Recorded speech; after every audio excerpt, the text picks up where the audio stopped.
প্রতিটা বাইকারের কাছেই তার বাইকটা হচ্ছে তার চোখের মণি। যখন একজন মানুষের একাধিক বাইক থাকে তারপরও একটা বাইক কিন্তু তার চোখের মণি থাকে, মানে বেশি ভালোবাসে। তো আমার যে রয়্যাল এনফিল্ড এটা হচ্ছে আমার চোখের মণি। কিন্তু কিছুদিন ধরেই, আজকে কিছুদিন না কয়েক মাস ধরেই একটা বাইক মানে আমার চোখের কর্নারের সাইড দিয়ে ঘুরতেছে, মনের সাইড দিয়ে ঘুরতেছে, মাথার সাইড দিয়ে ঘুরতেছে, ব্রেনের সাইড দিয়ে ঘুরতেছে। বাইকটা আমি নিব করে নেওয়া হচ্ছিল না। ফাইনালি আমি আমার ইয়ামাহা MT-15 বাইকটা বিক্রয় করে দিয়েছি। বিক্রি করেই ওই বাইকটা কিনেছি। এমন না যে এই বাইকটার জন্যই আমি ইয়ামাহা MT-15 বিক্রি করেছি, কিছু প্রয়োজনও ছিল, কিছু টাকা পয়সার প্রয়োজন ছিল, কিন্তু যেই বাইকটা আমি কিনেছি সম্পূর্ণ আমার ভালো লাগা ও ভালোবাসা থেকে।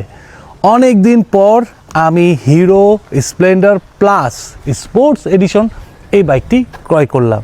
এই বাইকটা যখন প্রথমই আসে তখনই কিন্তু এই বাইকটি আমার দৃষ্টি আকর্ষণ করেছিল, এবং এই বাইকটি যখন আমি প্রথম দেখি তখন কিন্তু একটি ছবি আপনাদের মাঝে পোস্ট করেছিলাম যে দেখেন 100cc বাইক কত সুন্দর হতে পারে।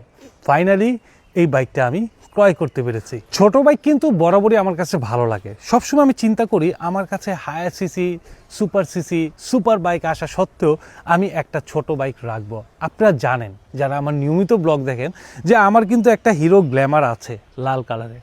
সেই বাইকটা কিন্তু আমি সেই শখের জায়গা থেকে, সেই ভালো লাগার জায়গা থেকেই রেখেছি যে একটা ছোট বাইক নানা কাজে লাগে, হালকা পাতলা থাকে, এদিক সেদিক মন মতো করা যায়। তো এখন কথা হচ্ছে হিরো গ্ল্যামারটা কেন ছিল? এর থেকেও তো ছোট বাইক স্প্লেন্ডার অনেক আগে থেকেই ছিল। আমি কিন্তু এর আগে প্লাটিনা কিনেছিলাম, হিরো ডন কিনেছিলাম, আরও নানা পদের নানা রকমের ছোট বাইক কিনেছিলাম, কিন্তু কিছু লিমিটেশনের কারণে আমাকে আসলে ছোট বাইক থেকে সরে আসতে হয়েছে। আমাকে আসলে চিন্তা করতে হয়েছে যে মিনিমাম আমি যেই ছোট বাইকটা নিব সেটা যেন ডিস্ক ব্রেক অপশনটা যেন থাকে।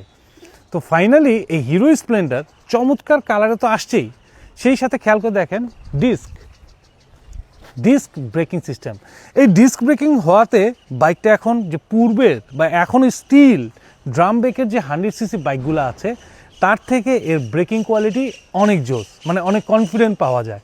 আগে এমনটা হতো ড্রাম ব্রেকের বাইকগুলো ব্রেক যে খারাপ তা না, ব্রেক করতাম কিন্তু মনে হতো একটু সামনের দিকে চলে যাচ্ছে।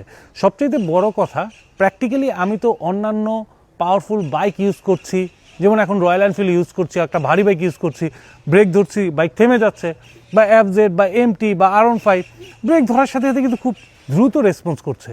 কিন্তু এই ছোট বাইকগুলো আসলে ওইভাবে দ্রুত রেসপন্স করে না। কিন্তু মিনিমাম এই ডিস্ক ব্রেক থাকার কারণে এখন কিন্তু বাইকটা ব্রেক করে আমি খুব মজা পাচ্ছি। এবং সেই সাথে কালারের কথা কি বলবো, জোস।